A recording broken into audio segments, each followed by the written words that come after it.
السلام عليكم ورحمة الله وبركاته. أنا الطالب محمد حرز الله في مشروع مادة إلكترونيات أدوار الاتصالات، والمشروع هو عبارة عن نظام ري رشاش، نظام يعني رشاش نباتات أوتوماتيكي. الإشي حيتم عن طريق، طبعا إحنا هنا استعملنا الأردوينو أونو طبعا، واستعملنا التيرمينال عشان نعرض الرسالة إنه إذا كان التربة رطبة. إذا كانت التربة رطبة إيش مش إذا كانت مش يعني مش راح يشتغل، مش راح تشتغل المضخة. وإذا كانت التربة جافة راح تشتغل المضخة.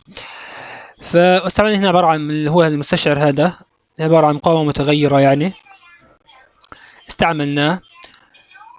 آه، حسب قيمته الأردوينو راح يقرأ القيمة هذه، وراح يرسل إشارة إنه يشغل المضخة، اللي هو بالنسبة لنا المضخة عندنا هنا هي بمثابة الموتور هذا. فالحصير قلت هنعمل رن تمام ونشوف ايش اللي حيصير.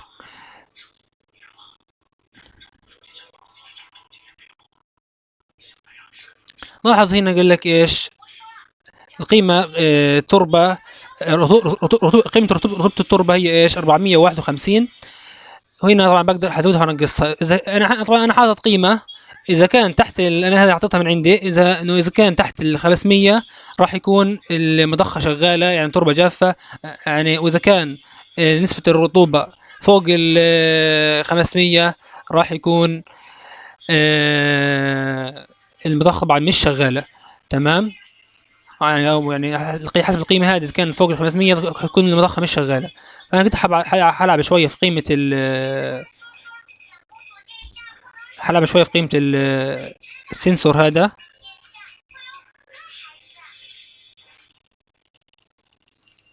طبعا هو تحت اقل من 500، خلينا نخليه اكثر من 500. نحاول ايش هيك صار ايش اوف، مضخة مش شغالة. بقول لك هنا ايش الرطوبة قيمتها كذا، والتر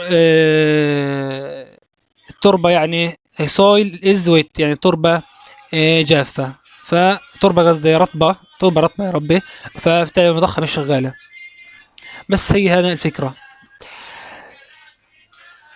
فحيصير الآن إنه أنا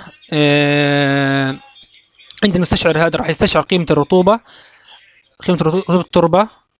تمام أنا مصدر طبعا بمصدر طاقة، فراح يشبك هنا في ايش بحكم انه قيمه التربه اكيد هي قيمه انالوج، فراح هنا شبكناه مع صفر يعني بن انالوج عشان يستقبل هذه قيمه رطوبه. طبعا الاردوينو هنا راح يكون شغله كالتالي. راح راح يفحص قيمه الرطوبه. اذا كان قيمه الرطوبه اقل من القيمه اللي انا اعطيها 500 تمام ثريشولد تمام. اذا كان اقل من 500 راح ايش يشغل، راح يرسل اشاره هنا انه يشغل الترانزستور انا مشغله هان كسويتش اون اوف. فحيرسل رساله للترانزستور انه يعني يشغل ترانزستور. راح نقص الترانزستور حيصير اون، وراح ايش تشتغل المضخه عبر الريلي. يعني الريلي هنا راح يشغل الموتور اللي هو المضخه. بالتالي راح برضه يبعث اشاره، وبرضه هنا تصل اشاره من على التيرمينال انه يعرض لي تربة، عرض لي انه تربة ايش جافة او رطبة، وهكذا. يعني هي الفكرة ان الترانزستور استعملناه كسويتش اون اوف، الريلي عشان اشغل الموتور عن طريقه بس، والتيرمينال عشان ايش يعرض لي الرسالة. طبعا التيرمينال هنا راح عن طريق المدخل التي اكس راح يستقبل الاردوينو راح يرسل الاشارة هذه لل التيرمينال عن طريق ار اكس دي راح ايش يستقبل هذه القيمة وراح يعرضها.